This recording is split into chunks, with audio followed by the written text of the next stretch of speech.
What is up? What is up? Welcome to the Toddcast. Look, before we dive in, I want to set the tone for today. Like business, our core belief in business has to be about how we revolutionize people's lives. This is not a transactional experience business. If you want to be incredible, if you want to be life-changing, this episode is for you. My life, it changed when I started to realize that we had enough money, we were covering our bills, and I started getting to this point where my clients were part of a transformation, not a transaction, but a transformation. And what is that transformation? Well, if you've been listening to me, you already know. It's revenue acceleration and getting the business to the point where it has enough leads and enough sales and more than enough celebrations, because that's when life gets great. Quick story for you. At Business Mastery for Tony Robbins, in front of 3,500 people recently, inside the crowd, I had in the audience case studies of examples of breakthrough and transformations. There were $200 million in case studies from people that were there last year, that were back this year, who had transformation. And you know what that does for me? It makes me realize what a mission I'm on, to help liberate people so they could celebrate more often. And we're going to take that right into our conversation today. My guest lives by one question that I think every entrepreneur needs to confront. What if every time we do business, something magical happens in this world, something transformational? I want you to be thinking about your day. Are you just pushing things to the next stage, or are you making good happen in the world? This podcast is brought to you by the Wirebuzz team. Now, if that name sounds familiar, it's because I've spent the past decade growing Wirebuzz into a digital marketing powerhouse designed to maximize clarity in complex sales processes so we can help accelerate revenue. And we do this in 3 phases. Phase 1, we transform your website to function like your best salesperson, and then also incorporate persuasive on-demand sales videos. Now your entire team is aligned on messaging, and they're injecting massive clarity into your prospect's head. So your site looks great, but it also has engaging content that helps your team sell on demand 24/7. The next phase, phase 2, we train your sales and marketing teams to sell remotely or in person to expand the impact of your sales team. And the third phase is we develop and run targeted ads to your prospects. Scale those ads to help you achieve more business results. Sign up for the Wirebuzz Company newsletter to learn more about effective and simple ways to improve your company messaging, attract more digital attention, and ultimately make more sales. He's generated over $125 million in client revenue, architected 1,400 high-impact events, and touched over 5 million lives. And now he's right friggin' here with me, and he's planning to host a Live Aid style broadcast from space, raising 10 billion for humanity. I'm joined right now by Brody Lee. Brody, what is up? Oh my goodness, what a great intro. Thanks so much, Todd. It's great to see you again and really great to be here. And I think you're right. Business is not just a transaction, it's about transformation. And this question that I live in, what if every time we do business, something good happens in the world? We come from a world where people think that business is a zero-sum game. If in order for someone to win, then they have to have exploited someone. For the rich to have all their money, they've got to exploit someone. But it's actually not like that at all.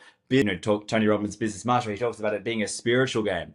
And, life is a spiritual game. Everything that we're doing is spiritual. And so I live by this motto because I want to give with all of the good stuff that I'm doing in my business. And we embed that through everything we do. So, yeah, great to be here. Brody, every single time I've heard myself in my career say, oh, I just fooled them, or I sure convinced, that is the first step for me embarrassing myself. Like, karma, the universe, God has a very powerful way of exposing our flaws. So I just came to the conclusion years ago that if I just center myself on the power of intention, of serving people, and my attention and focus is for them to have that life-changing transformation, that's where I need to play. and that's what they came to me for. So, how has that belief, the one about good happens in the world, how has that belief changed the way you structure deals, partnerships, or even pricing? Oh, what a great question. So I want to just give you a bit of context here. This whole idea came out of when I was 10 years old. I was in Burma, in Myanmar, it's now called, and I ordained as a Buddhist monk. And Wait a second, 10 wait years a old, second. Pump the brakes. Did you say at 10 years old? at 10 years old, that's right, yeah. Yeah. Incredible. So my parents and a bunch of other hippies had brought this particular strain of Buddhism to the West, and we went back to the place where it was born in Burma, and we got to do this religious pilgrimage. Now, monks, as part of what they do, is that they're not allowed to have worldly possessions, and they rely on charity from other people, or what it's called is dana in within the religion. And so they have an alms bowl, it's a black bowl, and they walk around the town. The Buddha did this as well. And basically, people come out to the street and they donate things like food or amenities and things like that, cash in envelopes for the monastery. And so it was a really big deal in 1996 for us to go into Burma at the time. It was under military junta rule, and white people from the West, like it was a big deal. And so we're there, and they are so happy that we're there. They are lining the streets. And we're going down this procession of this arms round, and people are donating things and everything like that. And out of the corner of my eye, 10 years old, I see this like, and we're not supposed to make eye contact with people as well because it's not like you're begging, right? It's just like you're receiving and everything. There's this frail old lady standing on the porch of her door, and she caught my eye as well, and she shuffled forward, and she gets to the very very front of the line, and she looks at me with this grin, and then she puts food into my bowl. And I remember a very clear distinction, that very clear moment of clarity that I had. And as a 10-year-old boy, I thought, this is not fair. And since what I've realized is that I experienced my first sense of injustice. I went from Australia, one of the wealthiest countries into the world, to Burma, one of the poorest countries in the world. And here I am, this relatively rich, comparatively white guy, right, from the West. And this person gives me what I can only imagine was her last food because she was skin and bones. And it had a really deep, profound impact on how I think about life. In school, I became a social justice warrior. I was in all of those causes. My life got derailed a little bit, and maybe we'll get to that at some point. But when I came back into business, this whole idea, like all through school, I was raising money for charities and things like that because it was about it, like it's in the service of something greater. And I think that that kind of played in with business now as well. It's like, well, great, we're offering all of these services, we're offering all of these deals, but what's the real purpose of it? I think about it in terms of mission, right? If we think about you being on mission, the thing that you're doing, that you're here to do, there's three components to it. One's the genuine impact that you're having every single day with your clients, the services that you provide, the things that will help them to get better, to transform, those sorts of things. And then there's the wealth that you generate from that. Now, most people think of wealth and they immediately think of money. I think of wealth of spirit, wealth of connection, wealth of community, those sorts of things, as well as money. Money is really important. I think it's our duty to be filthy rich. But it's our duty to be filthy rich because of what you can do with that counts. The third element of this mission is contribution. And so every single time I'm in a deal at the moment, I'm looking at, first of all, do I like this human being? Are they actually the type of person that I want to hang out with outside of the deal room, outside of the stage? You know, I'm in the event space. Are they somebody that I could do life with? Second of all, I look at, do they care about something more than just the dollars in their bank account? And do they have something that they're deeply committed to that is beyond them, that's a legacy related thing? If they don't fit into those categories, they're not my people. And like, nothing wrong with that. Like if you're just in it for the money, great, all the power to you. Money's awesome. But I just think that as a species and as business people, we have a fiduciary responsibility to humanity, to when we receive and we get from this beautiful planet that has provided to all of us, which is what we're all receiving. Like cash is basically has been created out of resources, and now it's IP and brains and those sorts of things. But we're receiving, and so I want to make sure that I'm doing business people that respect that, and with that fiduciary responsibility to humanity to do good with that money. There are, unfortunately, 80% of the world's population live on less than $10 per day. 75% of the world's wealth is in the top 20%, and then the top 1% have 5 times more wealth than the bottom 80% combined. Now, I used to get angry and yell at the rich. I was like, screw the rich, screw the rich. What I realized in this whole process, though, hang on a second, it's actually instructive what the rich are doing, those 1%. They've actually figured out how to make the world work for them. So instead of being annoyed with them, I started studying them.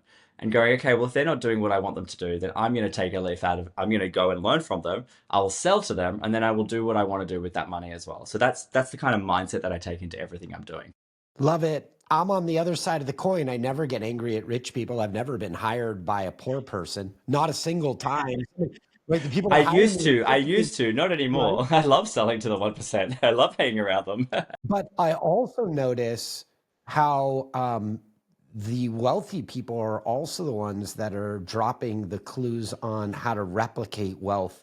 And when we replicate wealth, we actually lift people out of poverty in an accelerated rate. And 1000%. I know you get it, but it's the most powerful force outside of Yes. love in the universe is how do we create prosperity so lives get better and people can live Yes. healthier and then people can pursue their dreams. And I freaking love that. This is really cool. So I'm wearing a shirt that says give right now. So here's the math on all of this as well. For every $1 that is given invested below the poverty line, now the $5 of economic value is created. And so previously we used to think of trickle down economics and all that sort of stuff. People think about that and then say what you want about that. But what we do know is that when we donate that money to people who are below the poverty line, you think if they do things like they invest in education, they save money, they start businesses and whatnot, and they create this circular kind of experience where the wealth gets reinvested back up and everybody wins. It's not a zero sum game. The people at the top keep winning because we were lifting an entire, like, for all of its faults, capitalism is the best monetary system we have. It's lifted more people out of poverty than any other system combined. And so I'm a raging hard capitalist. I love the system. I love the game that we get to play in it. And just to throw back to my point, though, we do have a fiduciary responsibility to do good with the goods that we've received. And so, yeah. This is why I believe Dr. Wayne Dyer and the power of intention is such an important lesson for people that are entrepreneurs. I had this conversation yesterday on camera with a crew that was here. Every single time I sign a deal, I always pause right there on the power of intention to make sure that it's not transactional, it's transformational. And I will always have the conversation with the co-signer on the other end of the deal to align on what our intentions are, because every single time in my life, and there's been a few times where my deals didn't build the way that they were supposed to. And when I reverse engineered and what happened, it was transactional and not a transformation where we were both in alignment. And there's such a great power to intention. I know that you, as an event guru, you've engineered more than 1,500 hours of stage time and converted 15,000 hours of stage time. Yeah. 15,000. See what I did? Uh, you help engineer and convert that into real revenue. What's the difference between an event that just inspires applause, yay, and one that Mm. prints money and transforms lives? Oh, I'm so glad you asked that question. I hate most events. Most events, they stick you into a boring grey hotel room. They've got some monotone speaker, and then they might do a pitch fest after pitch fest after pitch fest. I love sales. I love selling from stage. I think it's one of the most incredible art forms. And there are seven costs of people being in a room, and this is the difference between an event that's applause based and an event that is like shut up and take my money. There's seven costs. The three obvious costs of people getting into the room are flights, tickets, accommodation, right? Really obvious costs. The four invisible costs. Number one, the physical time that people are there. No one respects the time that people are there the way that they should. They think that people that come into their room are just a human ATM. And that's how they treat them. The second one is the time cost is the opportunity cost of them being away from their business and the immediate income generating activities, which is why at our event, on day one of our event, people are getting registrants to their events that we're helping them to design live. They're making money on day one. We create an experience so that it's worth it for them being there. The third thing is the relational cost of being away from their family, their loved ones, their communities, their teams, etc. And the fourth one is a risk assessment cost. And this one's a really kind of sinister one. From a human design point of view, if we're thinking about what we do as human species, our core species, the core thing we want to do is survive. And so when you get into a room, you are constantly scanning, am I safe? Am I in the right environment? Are these my people and whatnot? So the difference between an event that is just like applause and like, cool, this is nice, and an event that it's like, shut up and take my money, is when you look at all of those costs and you very, very intentionally design the experience so that people are touched, moved, and inspired, and all of those things melt away. From my point of view, when somebody enters my room, I want them to feel like they have entered a different world. The experience that you provide people in that room has to be so valuable that their attention is interrupted. They have a pattern interrupt. Their phones are not like a part of the equation, and they are there. They are present. Tony Robbins does a beautiful job at this. I was on those events for 2 years, right? Yeah. And I think that the core thing, though, and I think maybe the core takeaway for people is like an event that converts is one where you don't treat the people like they're your personal ATM. Yeah, that's a problem. I see it all the time, and I'm a huge fan of the transaction, right? That's fun. But I'm also a huge fan of that big breakthrough that happens. Like applause feels good, but the revenue tells you whether your message is really moving someone to change. And I'm a fan of that. Like I love, like so many times as a young speaker, because I got started early, probably around 10 on stage speaking, competing in speaking contests in LA. That's how my parents did it because I was struggling with learning disabilities, but the one area where I got accolades was on stage. What a blessing it was for them to identify that for me. But I noticed that there is a moment in every high converting offer where the sale is won or lost. And I think that moment is like when the people in the audience say to themselves, these are their words, Brody, you know me well enough to know I would never speak this way. This is their words. They have to say to themselves, holy shit, I'd feel stupid not to say yes. And there's a moment there, and it's engineered, and it's a irresistible offer that's a jaw drop and a risk reversal that just removes all the risk off of the table so they have no choice but to say yes. What do you see in that moment? What should people identify in the moment when it goes from a people being in the audience to an actual high converting sale? What's taking place, Yeah. Brody? Okay, so first of all, on this is really, really important. Most people screw up when they're pitches because they are too emotionally invested in their outcome. I need to make sales. And part of the reason for that is for most people putting on these events where they're selling a high ticket from offer from stage, they are in the red before red. Yeah, they're in the negative territory. The event's not profitable before it's begun. And so therefore they've put out all of these expenses and they are praying on a whim and a prayer that people will purchase their offer. So they're already in a negative space. They're already in I need to make cash to make bank here. And instead, they're not sitting in the emotional shoes of the people that are in front of them.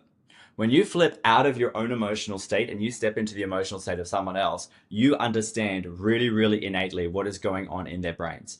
And throughout the entire, you're absolutely right. The whole thing is engineered. It is engineered from before the event even begins. We have a deep understanding of the profile of the people that are coming to them. We're doing some really cool stuff now with AI as well, like in terms of someone registers for an event, they speak to an AI agent, it gives us demographic, psychographic information. I can change my entire event based on the people that are actually in the room, knowing what I need to say in the moment that I need to say it, the story that these people need to hear. Those sorts of things are what get people up to what I call, and this is my second point, is the line of decision demarcation, which is what you're referring to. It's when somebody gets to that moment of, holy shit, I have to do this, and they step forward, or they confidently and proudly step back and say, no, not for me right now. And I love those people. Of course, I want as many people as possible to purchase my offer. But the biggest thing, the biggest, I guess, the biggest failure of an event is when you leave people in indecision. Biggest failure, because then that's a missed opportunity for them to have agency in their life, and that's where the transformation happens. You do not know what it takes somebody to get to your event, even to get up to that line of decision demarcation, and then to confidently step back and say no. That could have taken all of the guts in the world, because even them just being in your room was an act of bravery and defiance of the highest order, because you know that they'd never done anything like that and they'd been in that room. But that moment when they step forward, and they have what we call a full body yes, it comes out of an engineering of a shift in their mind and in their emotion. People do not buy on logic. I know some people say, oh, there's emotional bias and there's logical bias. There's not. Everyone buys on emotion. The people get confused in logical stuff if you confuse them with the logical stuff. That's actually on you. If you're getting people into their heads, they're starting to ask questions about the logistics and all that sort of stuff. You haven't done a good enough job at priming that person to be able to make a really, really clear decision from an emotional place. And that exists in this is where people buy when they see future. That's it. They Okay. buy when they see future. Yeah. I love this. I had this conversation with the greatest speaker of all time recently on Zoom, and we were preparing for an event coming up, but we were there to prepare for the event. But what we really did is nerded out on what you're discussing. We got into a conversation about compelling futures. Okay. And I mentioned to him, I'm like, I know that you bring it up all the time in front of an audience and people that are depressed. The easiest way to help them not be suicidal is to help reignite their compelling future and make it vivid. And I believe everything about it. But I found myself, I was telling him, in the middle of a training for a Fortune 500 company. You'd know the name, Brody. And I'm teaching 200 salespeople.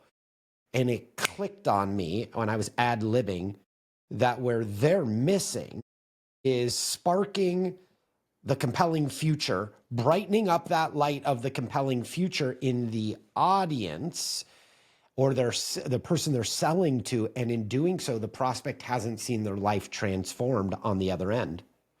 And I don't see a lot of salespeople spending enough time. Maybe they get insecure at that moment because it feels a Mm, little woo mm, woo. mm, But when They don't. they see the vision of where they're going to go once they have this solution and you've built the bridge for them to go over to safely make it happen, it becomes undeniable, doesn't it?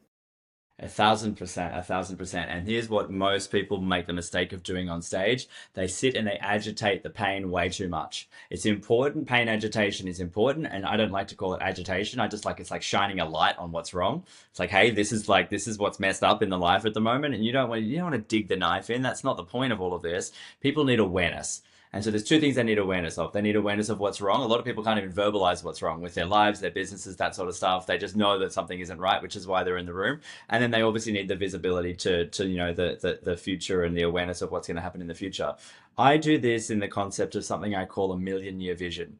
When you ask most people in an audience, like, what's your 1 year vision? Most people will have some sort of a 1 year vision. You say 5 years, a few hands go down. 10 years, about half the room might have one. 100 years, pretty much no one's got their hands up. 1,000 years, no one. A million years, absolutely no one.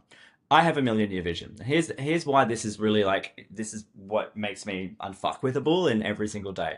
And this is what you're talking about. That compelling future, what it does is that it pulls you forward like a piece of string. It's an invisible piece of string that you don't even know exists, but nothing else matters.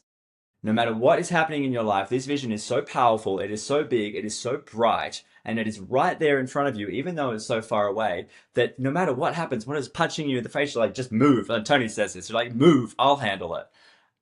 That's that compelling future is your job. When we talk about offers that convert, there's five things, just five things that matter in the offer, and the first thing that matters the most is the vision piece. People need to have a very clear and compelling vision for themselves, but the bit that people miss on stage, Tony does an amazing job. I'm sorry, I keep referring to him just because he's a great reference point for the audience here, but people also need to see themselves in your vision. And I think that's a critical error. People talk about maybe they do the work with helping people to define their goals and everything like that, but then they don't share enough of themselves where people go when they're making a purchasing decision. Well, how do I fit into what you're doing? How do I fit into your vision? People want to belong. They want to feel like they're a part of something. So I talk about the fact that I'm taking 280 people up to space. I'm putting people in a hotel on space, and we're going to raise $10 billion for worthy causes. It's going to be the biggest Live Aid style event in history. And then that money is going to be invested in a humanity future fund in the capital markets. We'll get 600 to $1 billion every single year in growth. And that will be filtered out to causes that we care people about. People's jaws go on the floor. And then I go, and this is how we're going to help you do whatever's important to you whilst you're on this journey with us. So there's five conversion categories. I'll just for Please. example's sake. So vision. Vision is number one. People need a plan to get there. They need the skills and the tools. They need the right environment, And then they need the mindset as well. You hit all of those things in your offer, but just pay attention to the fact they need their vision to align with your vision as well and to feel like they have a home within it too. I want to hear those again because Okay. it's actually the framework. Hey, listen up, by the way, if you're just driving in your car or maybe you're watching this on the internet, here's the trick. If Brody drops a framework like that, you should be thinking about how do you reverse engineer that framework in your message. And the first one, vision, kind of break it down for people. It's so valuable. Yeah, so I said this really, really early on in the piece. I break vision down into what your mission is. So there's three components of it. Impact, the direct impact I'm having with my clients every single day. That means all the people that I work with or whatever I'm doing in the world. That's the type and scope of impact. What I want to happen as a result of doing that work. How many people I want to work with, the exact numbers. Like we've got a thing is that we're going to create $10,000 million events in our clients. We are specific on that impact. The second piece is also adding to that how you are going to feel. You want the emotional attachment to when you achieve that outcome. Very, very important that the emotional attachment is there and you highlight it too. The second part of this vision is the wealth component too. And that is being really loud and proud about the fact that it's your duty to be filthy rich, but also talk about the other types of wealth as well. Wealth of spirit, wealth of community, wealth of whatever is important to you, and label those as well. I just labeled a figure. I said, we're going to raise $10 billion through donations for worthy causes. It's very specific, it's tangible, it's measurable. And I told you what we're going to do with it as well. Then the last piece, and so that's the wealth side, and then the last piece is the contribution piece, right? And it's what you do with that money that counts. So, or that wealth of spirit. And so I talk about this in a few elements. The first one is what you do for yourself, then your loved ones, then your community, and lastly, the world. You got to put your own oxygen mask on first.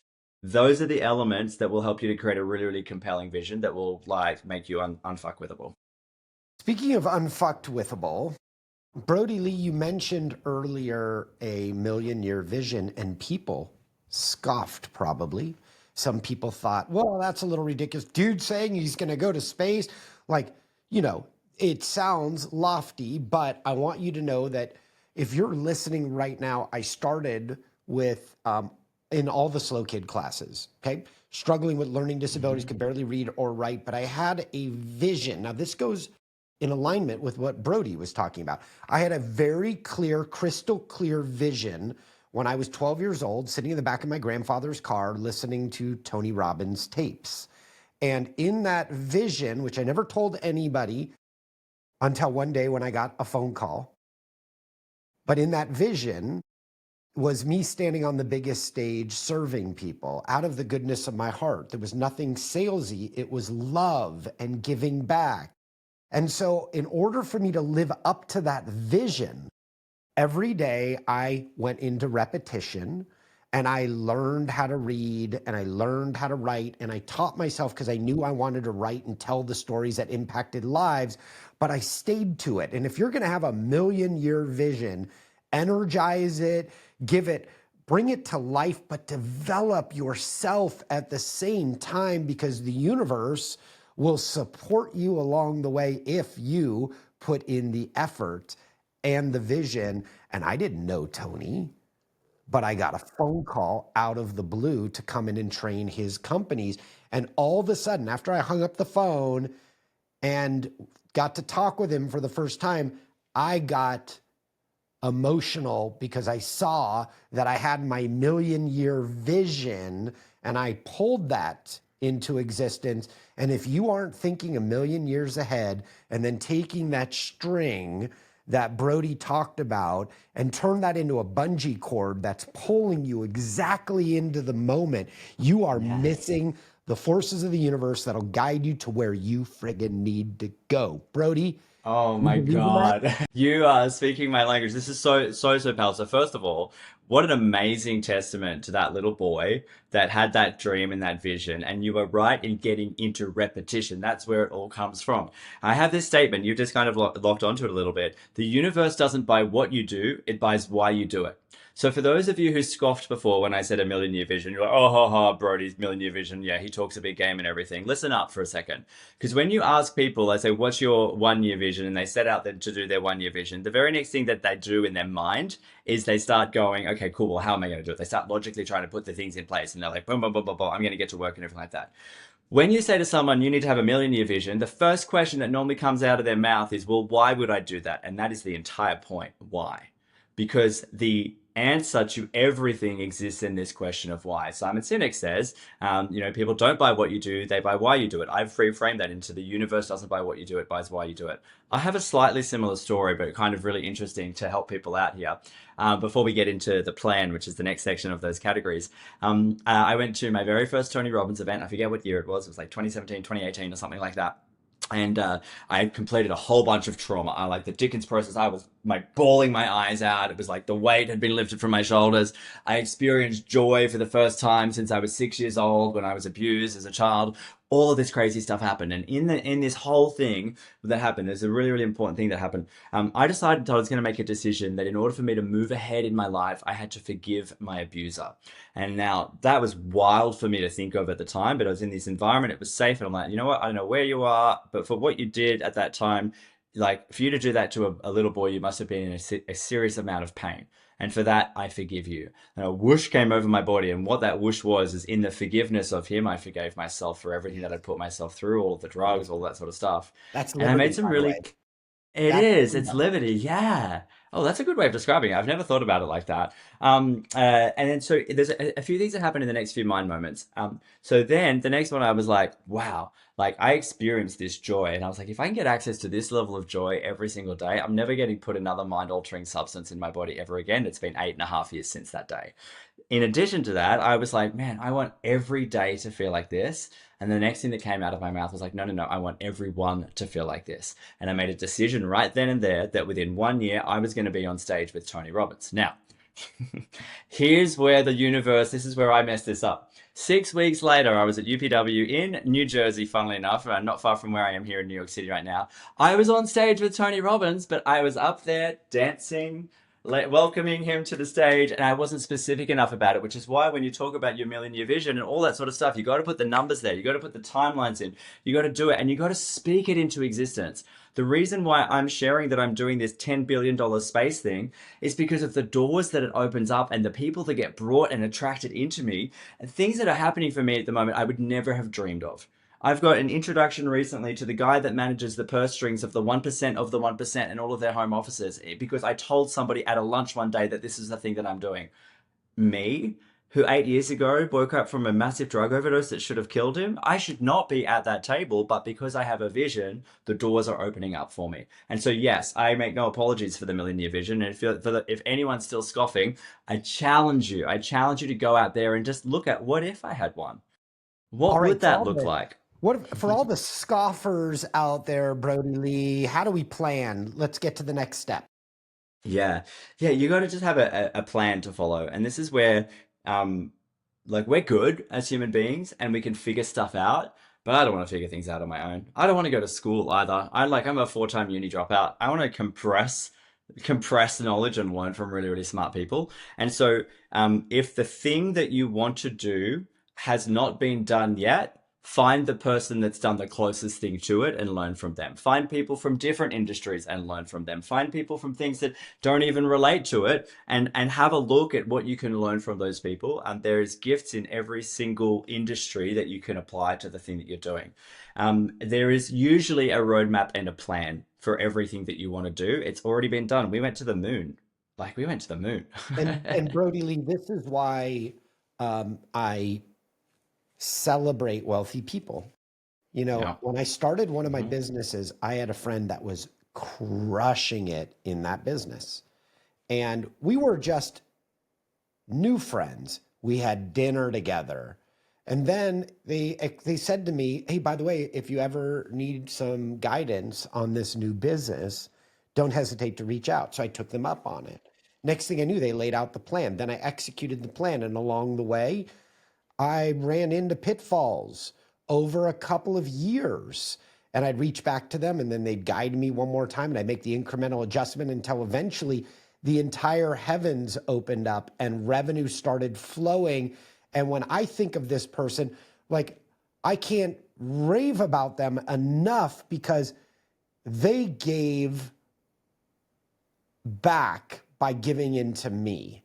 And I think that's all of our mission for every one of us that has reached financial freedom or health freedom or relationship freedom or spiritual freedom, whatever that might be. Once you get there, like Brody's talking about, turn around, lend a hand, pull the other people up behind. And that is incredibly rewarding.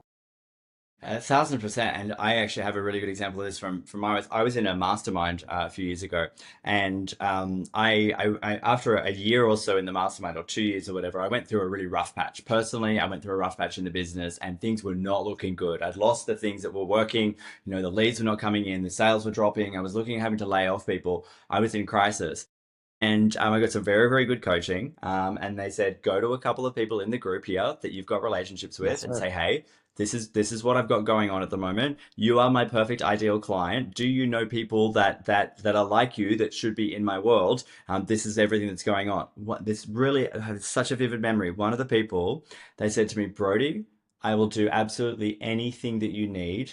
A year ago, you gave me one little tweak to my event, and the next event, I made $2 million, which was double that I'd made previously. I have made over $10 million because of that one thing that you told me. I will give you anything that you need. And this is like the deposits, right? It's like I go out into the world, I just give, I just give, I just give, I just give, because in those moments when I might need it, it will come flowing back to me 1,000% and Beautiful. tenfold over. If you want it to come flying back out to you tenfold, he's Brody Lee, and Brody's got some cool things coming up. He just created the Steve Jobs Sales Bible. Brody, can people get access to that? Yes, yes. I'm going to give everyone access to this. It'll be in the show notes. So, I used to run large training events for Apple. I trained their leadership, their executive teams on how to sell one to many. So, Steve would do his big product launches. We'd get millions of people coming into the stores, and our one-to-one sales model would fall apart. And so, I had the Canadian market, and I trained their store leadership teams, their retail teams on how do we do one-to-many conversations, which is why I'm a master at selling from stage, because I had a PhD style education from Steve on doing his magic. And so recently I got my hands on over 1,000 hours of him selling on stage, in town hall meetings within Apple, interviews that he did. And we put it through our event expert AI, and we married it up with all of the IP that I've been teaching over the last 8 years. And it produced this 50-page Bible that is stacked with the neuroscience of selling and everything that Steve did to make those incredible reveals so magical and all of that sort of stuff. So everyone gets a free copy of that. It's normally $47, but because I love you, Todd, and I love your audience, they can have it for free.